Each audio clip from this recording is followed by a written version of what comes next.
Hello students, welcome back in physics class 12 की physics study कर रहे थे। Second part chapter number 9 ray optics. इससे पिछली जो वीडियोस थी हमारी उसमें हम स्टडी करके आए हैं लेंस मेकर फार्मूला।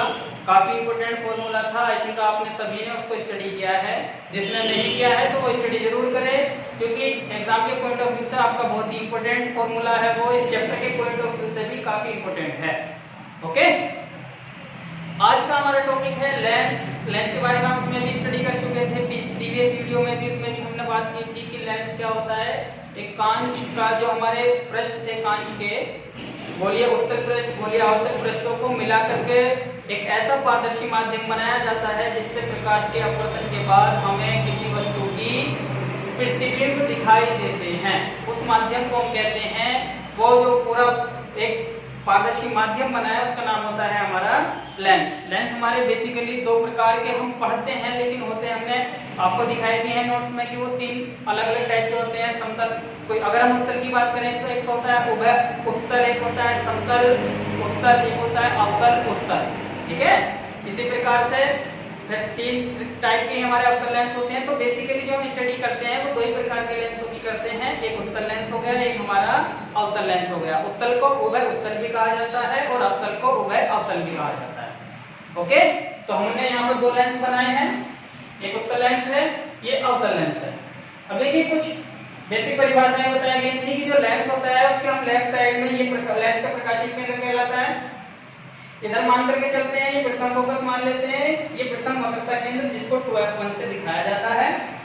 ये द्वितीय फोकस और इसको क्या कहते हैं, द्वितीय वक्रता केंद्र, इसको हम 2f2 से दिखाएंगे। तो लेंस के दो फोकस होते हैं, प्रथम और द्वितीय। तो यहाँ पे भी हम इसी तरह से मानेंगे, यहाँ पे भी इसी तरह से मानेंगे। किसी किसी बुक में जो है वो अलग प्रीफर कर देते हैं कि f1 जो ये हमारे f1 ये इधर है, किसी में जो है ये इधर रख दिए जाते हैं, किसी में मतलब इनको कन्वर्ट कर दिया जाता है। तो ऐसा याद नहीं रखें, जैसे आपको सिखाया जा रहा है इस तरह से याद रखा करें। सभी के लिए एक जैसे मानेंगे, लेफ्ट वाले को f1 मान लिया है, राइट वाले को f2 मान लिया है। ठीक है, ओके।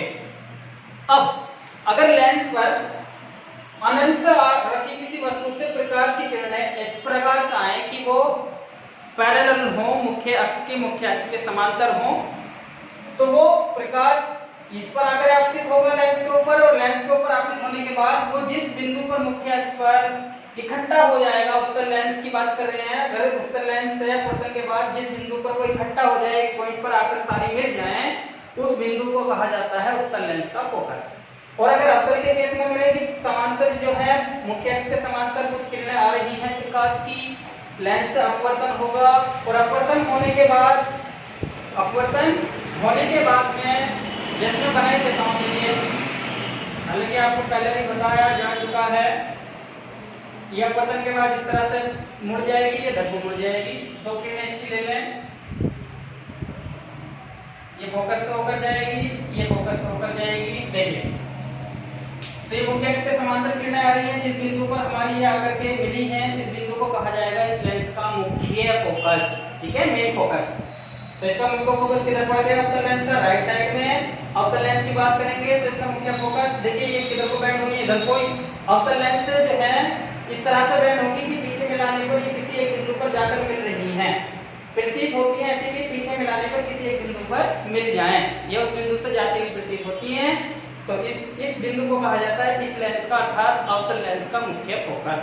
तो अवतल लेंस का मुख्य फोकस राइट साइड में होता है, अवतल लेंस का मुख्य फोकस लेफ्ट साइड में होता है। ये हम पिछली क्लासेस में भी स्टडी किए हैं, क्लास 10th में। ओके, अब मुख्य अक्ष के समांतर आने वाली प्रकाश की किरणें किसी एक बिंदु पर इकट्ठी हो जाती हैं, इस गुण को कहा जाता है अभिसारित।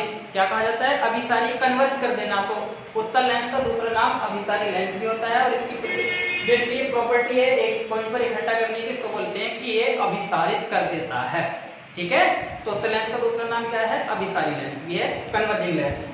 अगर अवतल की बात करेंगे तो ये क्या कर देता है, मुख्य अक्ष के समांतर आने वाली प्रकाश की किरणों को बिखेर देता है, डाइवर्ज कर देता है। तो इसलिए इसका नाम क्या होता है, डाइवर्जिंग लेंस, अपसारित। क्या नाम होता है, अपसारित। अपसारित लेंस ही बोल देता है इसको, ये गुण कहलाता है अपसारित। ठीक है, बिखेरना लाइट को। तो जहां पर हमें किसी एक पॉइंट पर इकट्ठा करने की रिक्वायरमेंट होगी तो हम उत्तल लेंस यूज करेंगे, जहां पर लाइट को बिखेरने की रिक्वायरमेंट होगी वहां पर अवतल लेंस का यूज कर सकते हैं। पीछे दर्पणों में भी हम सीखे हैं ऐसा, उत्तल दर्पण और अवतल दर्पण, उनकी भी कुछ इसी प्रकार की प्रॉपर्टीज होती हैं। ठीक है, अवतल दर्पण हमारा क्या होता है, कन्वर्ज कर देता है, अभिसारित कर देता है, और जो उत्तल दर्पण होता है वो हमारा क्या कर देता है, अपसारित कर देता है। ओके, चलिए अब इसके बाद आता है कि लेंसों से इमेजेस किस प्रकार से बनती हैं। तो लेंसों से इमेजेस किस प्रकार से बनती हैं, उसके लिए पहले 3 लॉ पढ़ेंगे हम, स्टैंडर्ड लॉ जो होते हैं। कि अगर पहला लॉ ये कहता है हमारा कि अगर कोई प्रकाश की किरण मुख्य अक्ष के समांतर आए तो वो अपवर्तन के पश्चात मुख्य फोकस से होकर जाती है, उत्तल लेंस के केस में। और अवतल लेंस के केस में कि अगर कोई प्रकाश की किरण मुख्य अक्ष के समांतर आती है तो अपवर्तन के पश्चात वो ऐसी प्रतीत होगी कि वो उसके मुख्य फोकस से होकर जा रही है। इस तरह से नहीं मुड़ेगी, क्योंकि ये तो इधर को मुड़ सकती थी, इधर को भी, तो रूल के अकॉर्डिंग इधर को मुड़ेगी कि पीछे बढ़ाने पर कहां जा मिले, फोकस पर जा मिले। ये हमारा पहला रूल है। ओके, सेकंड रूल, अगर कोई प्रकाश की किरण ऐसा है कि इसकी मुख्य फोकस से होकर आती हुई इस पर गिरे तो अपवर्तन के पश्चात ये मुख्य अक्ष के समांतर हो जाएगी। इसमें अगर कोई प्रकाश की किरण इस प्रकार से आपतित हो, अगर कोई प्रकाश की किरण इस प्रकार से आपतित होगी, इसके मुख्य फोकस की तरफ को जाती हुई प्रतीत हो रही है, तो अपवर्तन के पश्चात कैसे हो जाएगी हमारी, मुख्य अक्ष के समांतर। ओके, आई थिंक आपको क्लियर हो गया। चलिए तीसरा, अगर कोई प्रकाश की किरण लेंस के प्रकाशीय केंद्र से होकर आती है तो उसका अपवर्तन नहीं होता है, वो सीधी निकल जाती है, चाहे उत्तल हो चाहे अवतल हो। ये 3 हमारे बेसिक लॉज होते हैं, इनको भी आप जानते हैं। उसके बाद हम इमेज फॉर्मेशन, इसके रूल देखते हैं कि उत्तल लेंस से किस प्रकार से इमेजेस बनती हैं, अवतल लेंस से किस प्रकार से इमेजेस बनती हैं। तो आपको नोट्स प्रोवाइड कराया गया है, वो आपका प्रीवियस क्लास का है, तो उसके बारे में ज्यादा डिस्कस ना करके हम आगे के टॉपिक जो है उनको कवर करेंगे, जो आपके एग्जाम के पॉइंट ऑफ व्यू से इंपॉर्टेंट है 12th के क्लास के लिए। उसमें से है, आपने नोट्स में पढ़ा है, उसको थोड़ा सा समरी टाइप बता दिया जाता है। देखिए, अगर आप किसी ऑब्जेक्ट को उत्तल लेंस के इंफिनिटी पर रख देते हैं, कि कहां पर रख देते हैं, इंफिनिटी पर रख देंगे, तो उस वस्तु का जो इमेज है, आपने ऊपर पर रखा हुआ है, जैसे मेरा हाथ है ये मुख्य अक्ष के ऊपर रखा हुआ है, तो उस वस्तु का जो प्रतिबिंब है वो मुख्य फोकस पर बनेगा, वस्तु से बहुत छोटा बनेगा, वास्तविक बनेगा और उल्टा बनेगा। ठीक है, उसके बाद सेकंड केस इस प्रकार का है कि इंफिनिटी और 2f1 से पहले रखा, यहां पर रख दिया, तो इंफिनिटी का बहुत दूर रखा, यहां पर रख दिया, तो इमेज जो है हमारी f2 और 2f2 के बीच में जाएगी, इनके बीच चली जाएगी। इमेज कैसी बनेगी, उत्तल लेंस फिर उल्टा बनाएगा प्रतिबिंब, वास्तविक बनाएगा, और कहां पर बनाएगा, f2 और 2f2 के बीच में। ठीक है, उसके बाद जैसे आपने 2f1 पर रखा तो प्रतिबिंब बनेगा 2f2 पर, केस वही रहेगा, कैसा प्रतिबिंब बनेगा, वास्तविक बनेगा, उल्टा बनेगा, और वस्तु के बराबर साइज का बनेगा, अगर साइज की बात करें। ठीक है, साइज की बात करें, इंफिनिटी पर रखी वस्तु का फोकस पर बनता है, लेकिन बहुत छोटा बिंदु साइज मान लेते हैं। इंफिनिटी और 2f1 के बीच में जो साइज होगा वो वस्तु से छोटा रहेगा। ये हमारा साइज की बात है, और कहां पर कैसा बन रहा है, तो उल्टा बनेगा, वास्तविक बनेगा, और f2 और 2f2 के बीच में बनेगा, जब 2f1 से पहले रखी गई है। ओके, अगर आपने 2f1 पर रख दिया है उत्तल लेंस के, तो प्रतिबिंब हमारा वस्तु के बराबर साइज का बनेगा, उल्टा बनेगा, वास्तविक बनेगा, और 2f2 पर बनेगा। ओके, ये हमारी 3 कंडीशन हो गई। चौथी कंडीशन आती है उत्तल लेंस के केस में, अगर आपने 2f1 और f1 के बीच में ऑब्जेक्ट को ऐसा रख दिया है तो प्रतिबिंब जो है हमारा 2f2 से आगे चला जाएगा, अर्थात 2f2 और इंफिनिटी के बीच में बनेगा। साइज, इस बार जो साइज है वो वस्तु के साइज से बड़ा प्रतिबिंब बनेगा, वास्तविक बनेगा, कैसा बनेगा, वास्तविक, उल्टा, और वस्तु से बड़ा, कहां पर, 2f2 से और इंफिनिटी के बीच में कहीं पर भी बन सकता है, वो डिपेंड करता है कि आपने इन दोनों के बीच में कहां रखा। ठीक है, जैसे ही आप फोकस पर ऑब्जेक्ट को रख देते हैं तो उत्तल लेंस उसका जो प्रतिबिंब है वो अनंत पर बनाएगा, वास्तविक बनाएगा, उल्टा बनाएगा, और वस्तु से बहुत बड़ा बनाएगा। ठीक है, चलिए ये हो गई हमारी 5 कंडीशन। छठी कंडीशन ये आती है कि अगर आपने ऑब्जेक्ट को फोकस, प्रथम फोकस और वक्रता केंद्र के बीच में रख दिया है, ऑब्जेक्ट को यहां पर रख दिया है, तो अभी प्रतिबिंब जो है इसका वास्तविक नहीं बनाएगा, अब ये प्रतिबिंब इसका बनाएगा आभासी। कैसा प्रतिबिंब बनाएगा, आभासी। ये बहुत ही इंपॉर्टेंट प्रॉपर्टी है, क्योंकि आगे इसी चैप्टर में हम सूक्ष्मदर्शी पढ़ेंगे, तो सूक्ष्मदर्शी जो बनाई गई हैं छोटी चीजों के बड़े प्रतिबिंब देखने के लिए, किसी छोटी वस्तु को देखना है, उसका बड़ा प्रतिबिंब देखना चाहते हो, तो उसके लिए एक इंस्ट्रूमेंट बनाया जाता है जिसको हम सूक्ष्मदर्शी कहते हैं। तो वो सूक्ष्मदर्शी उत्तल लेंस की इसी प्रॉपर्टी को आधार मान करके बनाई जाती है कि जब वस्तु को आप उसके प्रथम फोकस और वक्रता केंद्र के बीच रख दें, ध्यान से सुने, प्रथम फोकस और वक्रता केंद्र नहीं, सॉरी, प्रथम फोकस और ये ऑप्टिकल सेंटर, यहाँ पर ऑप्टिकल सेंटर के बीच रख दें, सी के बीच रख दें और प्रथम फोकस के बीच, तो वस्तु का जो प्रतिबिंब लेंस बनाता है उत्तल लेंस, वो आभासी बनाता है, सीधा बनाता है और वस्तु से बड़ा बनाता है। ठीक है, कैसा बनाएगा? सीधा बनाएगा, ऑब्जेक्ट ऊपर पर है तो ऊपर को ही बनेगा, वस्तु से बड़ा बनेगा, आभासी बनेगा और लेंस के पीछे ही बनेगा। कहाँ पे बनेगा? लेंस के पीछे। तो ये हमारी छठी कंडीशन है और केवल एक ही कंडीशन ऐसी है जहां पर जो लेंस है हमारा वो प्रतिबिंब किस प्रकार का बनाता है? आभासी और सीधा बनाता है और वस्तु से बड़ा। ठीक, ये कंडीशन थी हमारी उत्तल लेंस की। तो इनके डायग्राम हम बना करके देखेंगे, वो आपको बना करके दिखाए गए हैं नोट में। अब आ जाते हैं अवतल लेंस के लिए। तो अवतल लेंस के लिए अगर आप अनंत पर कोई ऑब्जेक्ट रखें तो अनंत से आने वाली प्रकाश की किरणें समांतर मानी जाती है, वो फोकस से होकर जाती है प्रतिबिंब होंगी। तो इसलिए इसका प्रतिबिंब कहाँ पर बनता है? फोकस पर। किस प्रकार का बनेगा? बिंदु साइज बनेगा, आभासी बनेगा और मुख्य फोकस पर बनेगा। जैसे आप इसको कहीं पर भी रख दें, आगे F1 से पहले रख दें, कहाँ पर रख दें? F1 से पहले रख देते हैं, चलिए, तब भी इसका प्रतिबिंब कहाँ बनेगा? F1 और C के बीच ही बनेगा। कहाँ बनेगा? F1 और C के बीच बनेगा। वस्तु से छोटा बनेगा हमेशा, आभासी बनेगा और सीधा बनेगा। तीसरा कैसे करेंगे? बीच में रख देते हैं तो भी कहाँ पर बनेगा? इनके बीच में ही बनेगा, आभासी, सीधा और वस्तु से छोटा।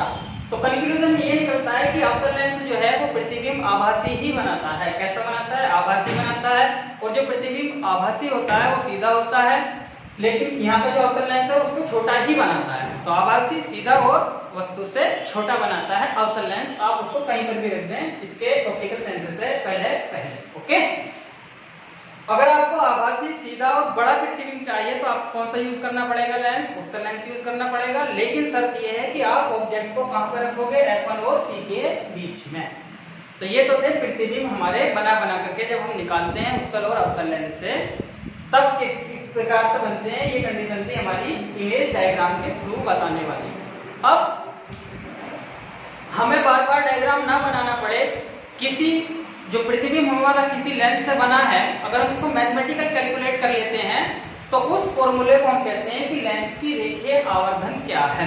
अर्थात जो लेंस है वो किसी ऑब्जेक्ट का प्रतिबिंब कैसा बना रहा है, छोटा, बड़ा, वास्तविक, आभासी, कैसा है। तो हम इसको मैथमेटिक फॉर्म में भी यूज कर सकते हैं। वहां पर हम कैलकुलेशन, गणितीय रूप में कैलकुलेशन करके गणितीय को आधार मानते हुए भी हम बता सकते हैं कि प्रतिबिंब कैसा और कितना बड़ा बन रहा है।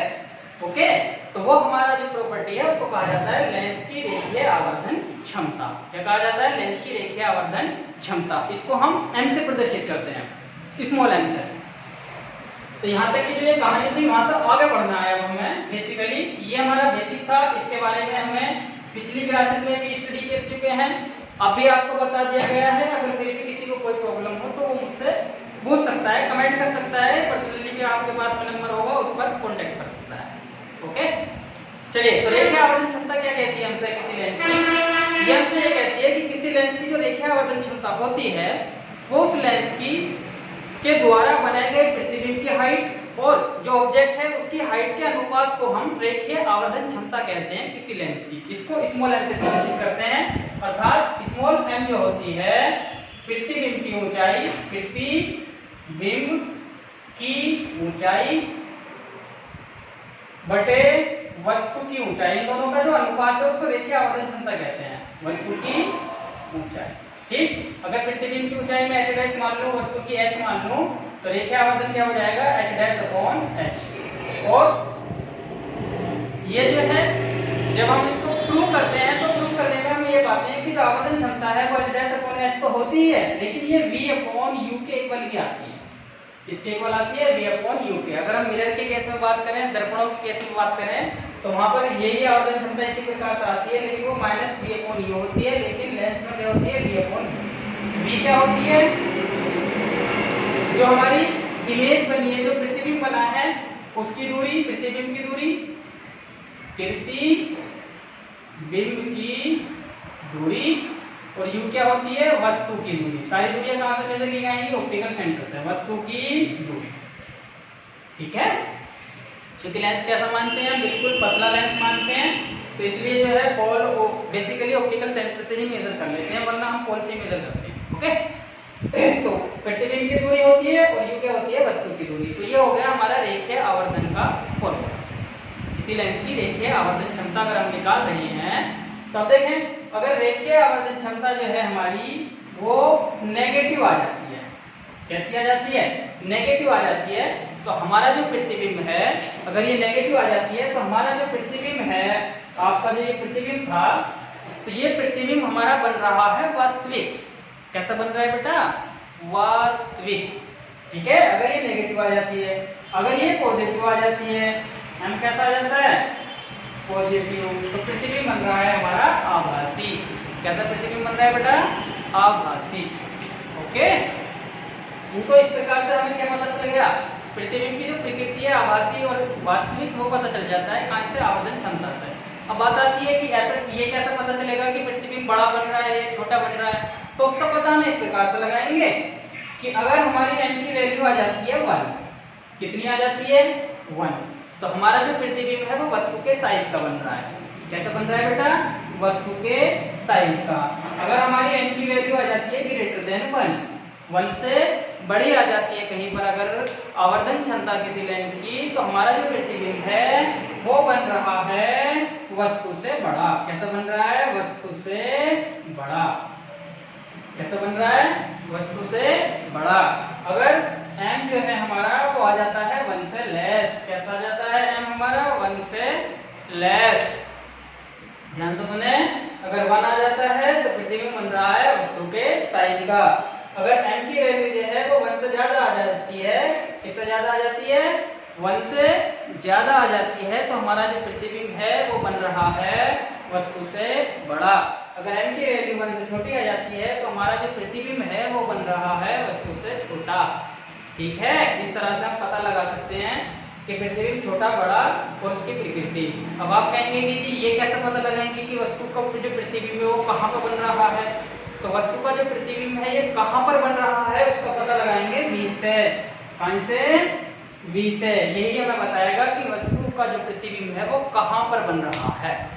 ओके, आई थिंक आपको क्लियर हो गया होगा कि किस तरह से हम बिना डायग्राम के बता सकते हैं कि वस्तु का प्रतिबिंब किसी लेंस से किस प्रकार का बन रहा है, छोटा बड़ा वास्तविक आभासी एक्सेट्रा कुछ भी बता सकते हैं। ठीक, ओके। तो ये तो थी हमारी आवर्धन क्षमता। अब आवर्धन क्षमता